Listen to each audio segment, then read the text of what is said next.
Há coisas que não se explicam com lógica, coisas que começam com um simples presente ou um café inocente e terminam em dor, pavor ou morte.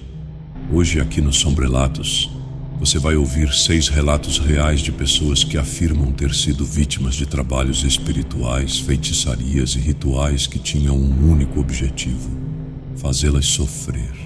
Alguns escaparam, outros não tiveram a mesma sorte, mas todos jamais esqueceram.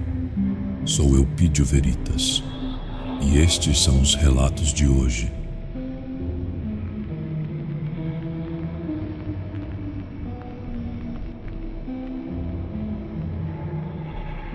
Meu nome é Ana, e o que eu vou contar não é invenção de criança. É uma cicatriz que carrego até hoje. Quando eu era pequena, uns 8, talvez 9 anos, minha mãe costumava receber da irmã dela uns tapetes artesanais. Sabe aqueles feitos com retalhos de tecido? Coloridos, costurados à mão. Pareciam simples presentes de alguém que gostava da gente. Mas havia um detalhe. Minha mãe só os colocava no meu quarto, nunca na sala, nunca no quarto dela, apenas ali, aos pés da minha cama. E foi aí que tudo começou. Na primeira semana, sonhei com um homem de terno escuro parado no canto do quarto.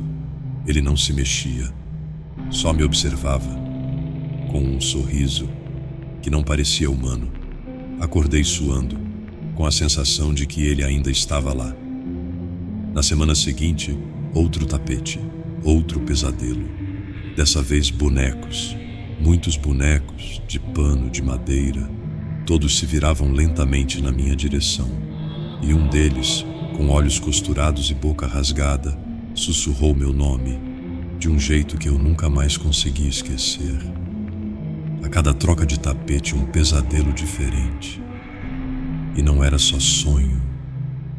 Eu acordava com marcas no corpo, arranhões nas pernas, como se tivesse rastejado por espinhos, e manchas roxas, como dedos que me seguraram. Teve uma noite em que sonhei com a casa caindo. Eu via o teto desabar, ouvia os gritos dos meus pais, e quando acordei, meu armário tinha tombado sozinho. As portas batiam sozinhas há dias. A luz queimava toda semana. Minha mãe, a princípio, achava que eu estava exagerando, mas tudo mudou quando ela entrou no meu quarto e viu um dos tapetes sangrando. Sim, havia uma mancha umedecida, escura no centro, e o pior, ela nunca secava. Nesse dia, minha mãe ficou pálida, juntou todos os tapetes, colocou dentro de sacos pretos e foi até a casa da minha tia. Não disse nada, só largou tudo no quintal, que por sinal era um verdadeiro amontoado de coisas velhas, trapos, bonecas quebradas, gaiolas vazias e uma imagem com a cabeça coberta por um pano preto. Naquela noite, minha mãe teve um sonho.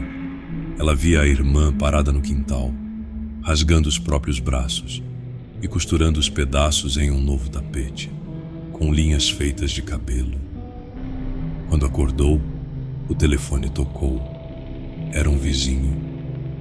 A casa da minha tia estava estranha. Gritos foram ouvidos durante a madrugada. Os vizinhos entraram à força, encontraram a porta aberta, as paredes riscadas com símbolos e um cheiro insuportável de queimado e ferro. Ela estava caída no chão da cozinha, olhos abertos, boca espumando, pálida, e ao lado do corpo, os tapetes, todos limpos, dobradinhos, como novos. O laudo médico nunca foi claro. Morte por insuficiência cardíaca aguda. Mas ninguém explicou o porquê de todas as janelas trancadas, os espelhos cobertos por lençóis e a televisão ligada em estática, sem som, mostrando o reflexo de uma figura que não estava na sala. Depois disso, meu quarto foi reformado, pintado, benzido, e os tapetes nunca mais foram vistos. Mas até hoje, de vez em quando, Acordo com o cheiro de retalho queimado e a sensação de que alguém costura meus sonhos.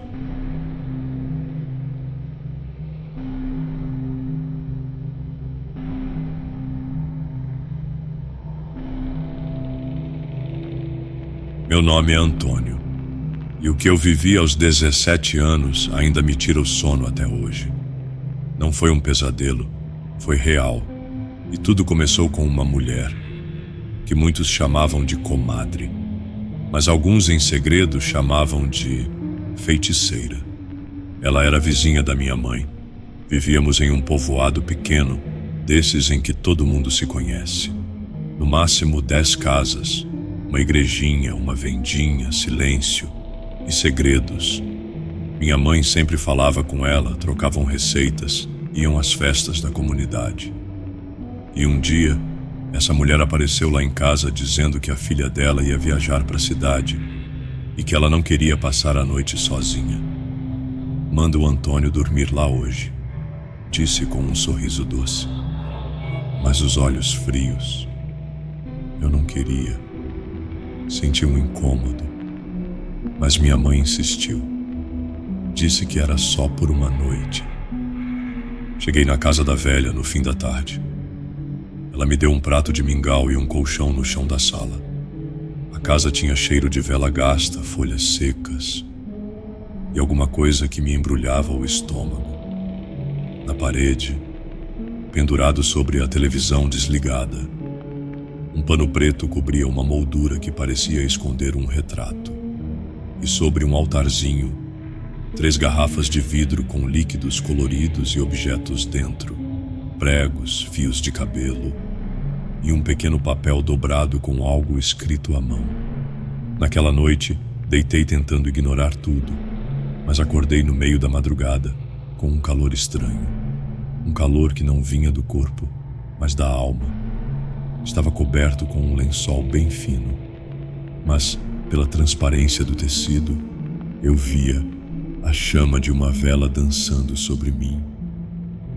A velha estava ajoelhada ao meu lado, com uma vela vermelha numa mão e um punhado de terra na outra. Ela murmurava algo em um idioma que eu nunca tinha ouvido.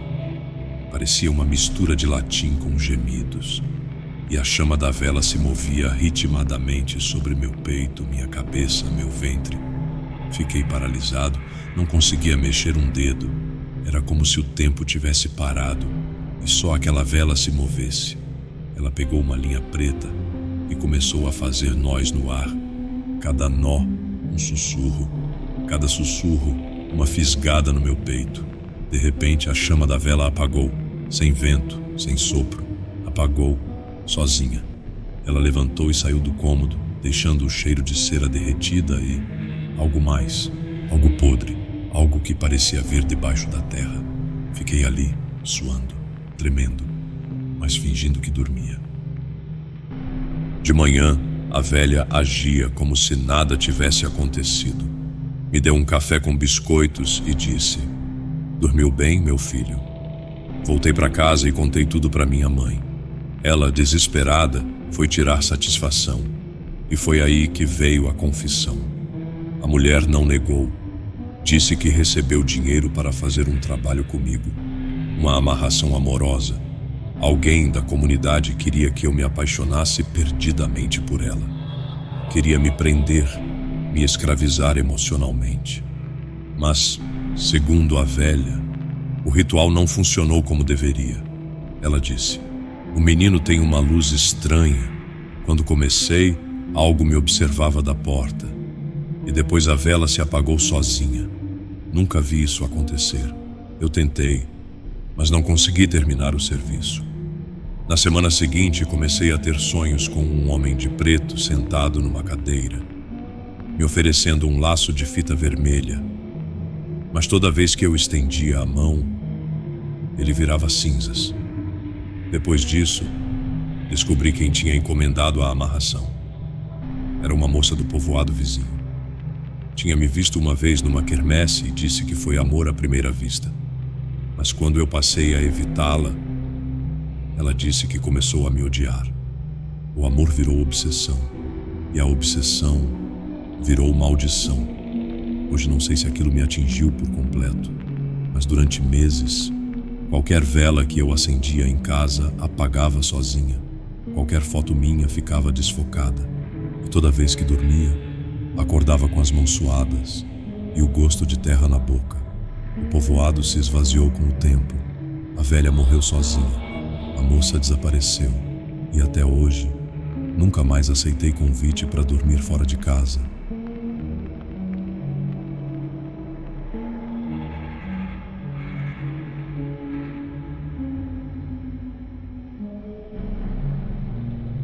Meu nome é Abiamis. E eu juro, não sabia que algo tão pequeno, tão comum, poderia me levar tão perto da morte. Era uma manhã comum. Minha vizinha, daquelas simpáticas que vivem sorrindo e elogiando tudo que você faz, me chamou para tomar um café. Ela disse que tinha feito um bolo de milho fresquinho e que queria conversar um pouco, já que fazia tempo que não nos víamos. Não vi maldade, aceitei. Sentei na varanda dela, tomamos o café, comi um pedaço do bolo, conversamos sobre trivialidades da vida e voltei para casa. Mas naquela mesma noite, meu corpo começou a definhar. Primeiro foi uma náusea leve, um enjoo estranho, como se algo me revirasse por dentro. Depois vieram as dores. Dores profundas, como se alguém tivesse enfiado uma faca no meio do meu estômago e girasse a lâmina devagar. Eu me contorcia, chorava, tremia. Os dias se tornaram infernais. Eu vomitava quase tudo o que comia, e o que saía não parecia normal. Era escuro, espesso com um cheiro azedo, quase como se fosse decomposição. Fui ao médico. Fiz exames, ultrassom, endoscopia, mas nenhum resultado explicava as dores. Nenhum laudo dava nome àquilo. Um dos médicos chegou a perguntar: "Você tem certeza que não engoliu nada estranho?" Voltei para casa pior do que fui e comecei a emagrecer de forma alarmante. Meus olhos afundaram, a pele empalideceu e as dores aumentavam à noite. Era como se sempre às 3 da madrugada algo despertasse dentro de mim. Comecei a ter pesadelos com fios de cabelo me sufocando, saindo da minha boca, do meu nariz, dos meus olhos. E uma sombra feminina me observava no canto do quarto, com um sorriso e os olhos sem pupilas. Meu ex-companheiro desesperado foi até uma igreja evangélica da região. Voltou com uma garrafa de água ungida e disse: "Bebe, mesmo que você não acredite. Bebe." Eu estava fraca, sem forças, mas obedeci. Tomei um gole. O que aconteceu depois foi algo que ninguém conseguiria explicar. Senti meu corpo queimar por dentro. Comecei a tremer. Senti vontade de vomitar e corri para o banheiro. Quando me ajoelhei diante da pia, não saiu comida, nem bile. Saiu uma bola de cabelo, grossa, escura, embebida em um muco preto e fedorento. Ela caiu no chão com um som pesado, como carne morta. Fiquei ali, chorando, encarando aquela coisa. E algo dentro de mim dizia: isso estava vivendo em você. Naquela mesma noite dormi como não dormia há semanas. Sem dor, sem pesadelos, sem a sombra no quarto. Dias depois voltei à casa da vizinha. Fui tirar satisfação. Ela fingiu surpresa, mas sua expressão mudou quando eu disse: "Eu vomitei o que você colocou dentro de mim." Ela não respondeu. Apenas fechou a porta, devagar, com os olhos arregalados. Meses depois, ela se mudou. E o dono da casa disse que, quando foi limpar o quintal, encontrou um pote enterrado com minhas fotos, mechas de cabelo e um papel escrito à mão. Enquanto ela engolir, ela enfraquece. Enquanto sofrer em silêncio, ela se apaga. Desde então, passei a confiar em muito poucas pessoas e nunca mais. Tomei café na casa de ninguém.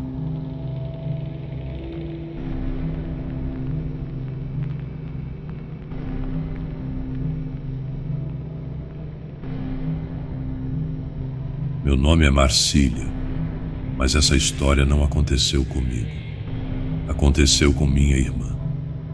E até hoje, ninguém na nossa família conseguiu explicar tudo o que houve. Minha irmã é uma daquelas mulheres batalhadoras. Trabalha com alongamento de unhas e cílios e sempre foi muito boa no que faz. Profissional, educada e querida pelas clientes. Sempre teve brilho.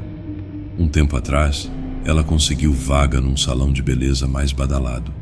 Tinha outras meninas trabalhando lá, algumas mais experientes, outras recém-chegadas como ela. E entre elas havia uma em especial, uma mulher de fala mansa, olhar fixo e que, segundo boatos, mexia com bruxaria. Não era segredo. Dizia-se que ela tinha forças, que fazia trabalhos, que benzia e amaldiçoava dependendo do humor. Mas nunca houve atrito entre ela e minha irmã. Se falavam cordialmente, se tratavam bem, nunca discutiram. Até que aconteceu a tal festinha. Foi uma comemoração simples, organizada por uma das funcionárias na casa dela. Cada uma levou algo. Minha irmã levou brigadeiros. A moça da bruxaria levou um refrigerante roxo, daqueles bem doces. E foi ela mesma quem ofereceu um copo à minha irmã com um sorriso de canto de boca. "Toma, tá bem geladinho", disse entregando com as duas mãos. Minha irmã aceitou e tomou. Na hora, parecia tudo normal. Elas até tiraram fotos juntas. Mas 3 dias depois começaram os sintomas. Primeiro, coceiras estranhas nas pernas. Depois surgiram pequenas feridas, como se fossem picadas. Só que as feridas se abriam, se multiplicavam e logo tomaram as 2 pernas inteiras. Minha irmã gritava de dor. As feridas pareciam vivas, cresciam, latejavam, inflamavam. O cheiro que exalavam era de carne necrosada. Ela não conseguia mais andar. Precisava ser carregada no colo pelo marido até o banheiro. Ficava dias sem conseguir dormir, gemendo, chorando, desesperada. Levamos ela a vários médicos. Fizeram exames, raspagens, tomografias e nada. Nenhum diagnóstico, nenhum remédio fazia efeito. Foi aí que, por insistência da minha avó, levamos minha irmã até uma igreja. A pastora nem encostou nela. Apenas olhou e disse: "Isso não é físico. Isso foi feito com intenção. Feito para que ela não ande mais, para que dependa de todos, para que apodreça aos poucos." A pastora começou a orar. E no meio da oração, minha irmã se contorceu e gritou com uma voz que não era dela. Era mais grossa, mais grave, e dizia: "Ela não vai mais caminhar, ela vai rastejar." O culto inteiro ficou em silêncio. A oração foi intensa. A pastora impôs as mãos, e algo saiu do corpo da minha irmã com um sopro gelado que fez até as velas apagarem. Naquela mesma noite, ela dormiu e acordou sem dor. No dia seguinte, tentou se levantar da cama e conseguiu. Sozinha, sem ajuda, sem gritos. As feridas cicatrizaram em uma semana, sem explicação médica. Ela nunca mais voltou ao salão, nunca mais olhou para aquela mulher e nunca mais tomou nada que não preparasse com as próprias mãos. Hoje, minha irmã diz que o que fizeram com ela não foi só um feitiço. Foi uma tentativa de roubar o caminho dela, de parar os passos, de travar o destino. E tem uma frase que ela sempre repete, com os olhos baixos e a voz embargada: "Tem gente que não quer competir, quer te paralisar."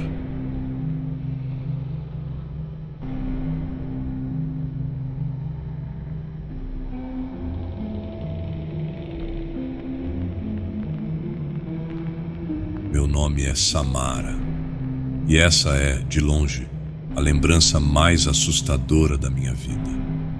Não é algo que eu ouvi falar ou que alguém me contou. Eu vi, com meus próprios olhos. Tudo começou de forma simples, até banal.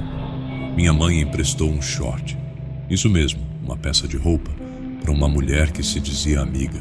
Elas se conheciam há anos, vizinhas de muro, dessas que pedem açúcar emprestado, trocam receitas e falam da novela no fim da tarde. Minha mãe sempre foi assim, acreditava no bem das pessoas, e talvez por isso tenha se tornado alvo fácil. Depois que essa mulher devolveu o short, minha mãe começou a mudar. Primeiro vieram os episódios estranhos. Ela ficava olhando para o nada, paralisada, como se estivesse ouvindo algo que ninguém mais ouvia.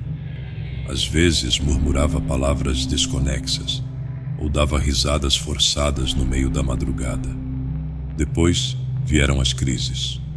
Minha mãe entrava em transe, os olhos viravam, a voz mudava, ela gritava, falava coisas horríveis e se contorcia no chão como se estivesse sendo queimada viva. Lembro nitidamente de uma noite. Minha avó e minha tia estavam ajoelhadas no chão da sala. Uma segurava uma Bíblia, a outra jogava água benta. Minha mãe, caída de lado, babava, vomitava, e então, do nada, ela se levantou com o corpo duro e vomitou o rosto de uma mulher. Sim, um rosto.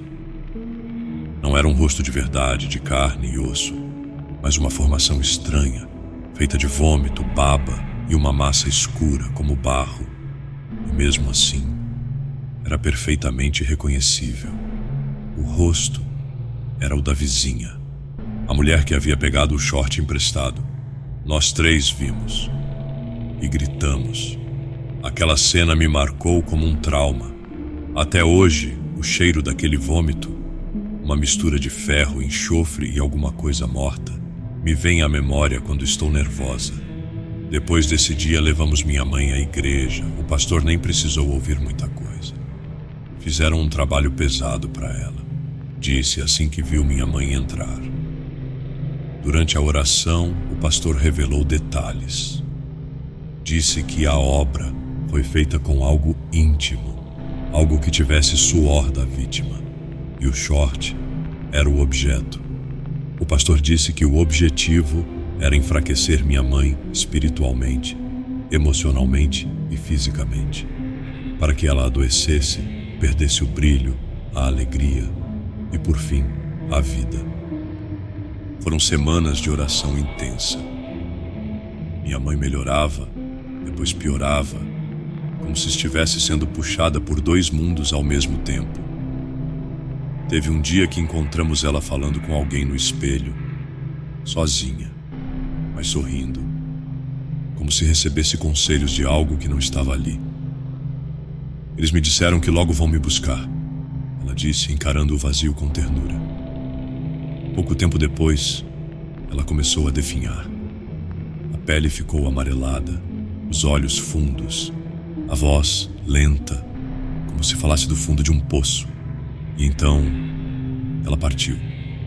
Morreu dormindo. Nenhum laudo conseguiu explicar. Sem doença, sem falência de órgão, sem aviso. Minha mãe era saudável e se foi como quem é apagado por mãos invisíveis. Hoje, não me resta raiva, só um alerta. Cuidado com quem você confia, com quem entra na sua casa, com quem te observa em silêncio. E principalmente, nunca empreste roupas íntimas. Nunca aceite vasos de plantas, por mais lindas que sejam. Nunca ache que todo sorriso é inocente, porque às vezes o mal vem disfarçado de carinho.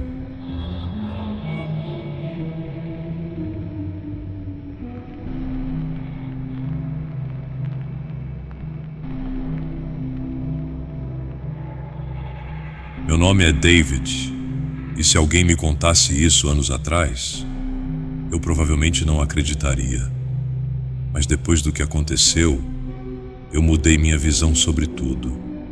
Na época, eu havia terminado um relacionamento. Uma daquelas histórias intensas, cheias de altos e baixos, e que terminou de forma fria, sem explicação. Nos primeiros dias, tudo parecia normal. Mas com o tempo, algo dentro de mim começou a se corroer. Não era só saudade, era um vazio sufocante, como se algo me puxasse para um buraco escuro e sem fim.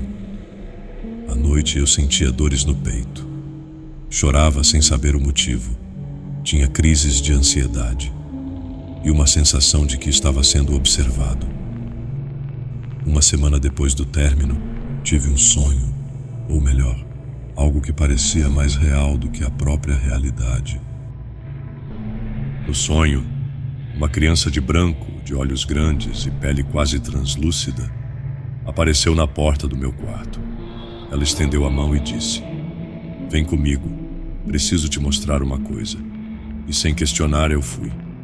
Fomos parar em uma floresta densa, silenciosa, mas com um silêncio irreal, como se a natureza tivesse sido calada à força. No centro da mata havia um pequeno altar de pedras, e sobre ele 3 velas vermelhas, amarradas juntas por uma fita preta. Cada vela tinha meu nome escrito, com uma caligrafia familiar. Ao lado havia uma oferenda, uma boneca de pano, uma taça com vinho escuro e algo que parecia ser um pedaço do meu cabelo. A criança me olhou nos olhos e disse: "Você não pode tocar. Se encostar, prende mais. Eu vou desfazer." Ela começou a desamarrar a fita, mas conforme a fita se soltava, eu sentia algo dentro de mim quebrar. Era como se correntes invisíveis estivessem sendo arrancadas do meu peito, uma a uma. De repente, uma sombra surgiu atrás de nós, alta, com o rosto coberto e um colar de dentes pendurado no pescoço. A criança se virou e sussurrou: "Corre, eu vou terminar isso." E então, acordei. O quarto estava gelado, mesmo em pleno verão. O relógio marcava 3h33 da manhã, e no meu peito havia 3 marcas vermelhas, como se algo tivesse sido desenhado com unha. Naquela mesma tarde, recebi uma ligação. Era a pessoa com quem eu havia terminado. Ela chorava. A voz tremia. Disse que precisava confessar algo, que se arrependeu profundamente. Eu fui até uma mulher, pedi ajuda para você voltar. Ela fez um ritual, com velas vermelhas, amarrou com uma fita e disse que você viria rastejando. Mas algo deu errado. Ela disse que desde aquela noite vinha sonhando com uma criança de branco e que a vela principal do ritual queimou ao contrário, de baixo para cima. "Eu vi você nos sonhos", ela disse, "e tive medo, muito medo." Depois disso ela sumiu. Nunca mais ouvi falar dela.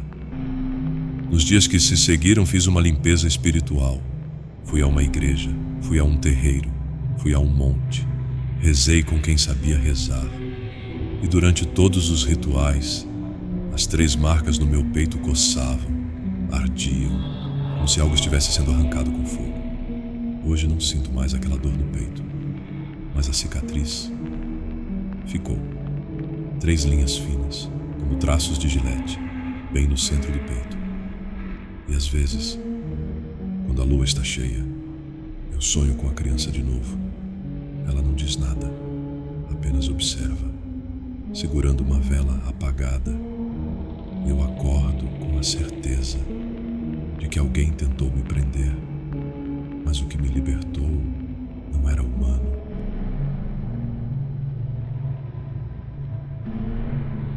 Ninguém pode provar o invisível, mas quem passou por isso sente e nunca esquece. Feitiços, trabalhos, oferendas. Talvez você não acredite, mas há quem jure que só está vivo hoje, porque algo maior o protegeu. Se você já viu ou viveu algo parecido, conte sua história nos comentários. E lembre-se, nem todo presente é um agrado, nem todo convite é inocente. Boa noite e durma em paz, se puder.